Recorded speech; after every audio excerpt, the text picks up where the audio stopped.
अमरावती जिल्हा स्त्री रुग्णालयाच्या NICU मध्ये पहाटेच्या सुमारास भीषण आग लागली आणि या दुर्घटनेत 3 नवजात बालकांचा दुर्दैवी मृत्यू झाला।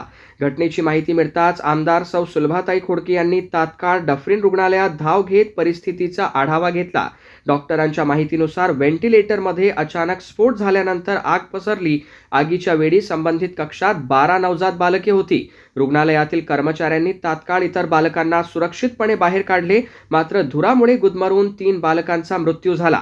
घटनेनंतर आमदार सुलभाताई खोडके यांनी डफरीन प्रशासनाशी चर्चा करून इतर नवजात बालकांना सुरक्षिततेच्या दृष्टीने सुपर स्पेशालिटी हॉस्पिटलच्या अतिदक्षता विभागात हलवले। दरम्यान आमदार खोडके यांनी सार्वजनिक आरोग्य मंत्री प्रकाश आबिटकर यांच्याशी दूरध्वनीवरून संवाद साधून घटनेची माहिती दिली। मंत्री आबिटकर आज दुपारपर्यंत डफरीन रुग्णालयात पोहोचून प्रत्यक्ष पाहणी करणार आहेत। दरम्यान आमदार सुलभाताई खोडके यांनी उपमुख्यमंत्री सुनेत्रा पवार यांच्याशीही संवाद साधत घटनाक्रमाची माहिती दिली। नवजात बालकांच्या मृत्यूबद्दल दुःख व्यक्त करत त्यांनी रुग्णालयामधील अग्निसुरक्षा व्यवस्था तातडीने कार्यान्वित करण्याच्या सूचना दिल्या।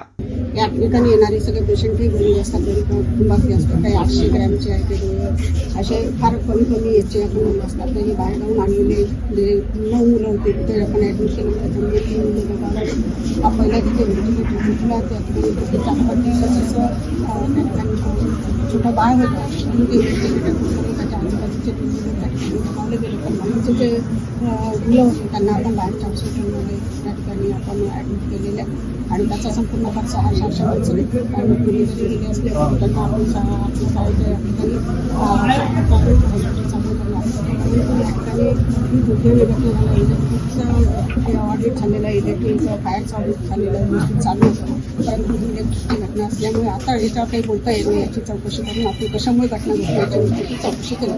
शासनाकडे काही दगावलेल्या बालकांच्या पालकांना काही आर्थिक मदत नाही असं काही होणार नाही। जे आहे ते रिअल आहे आणि समोर झालेलं आहे ते दिसतंय आपल्याला, त्याच्यामुळे याची चौकशी केल्यानंतर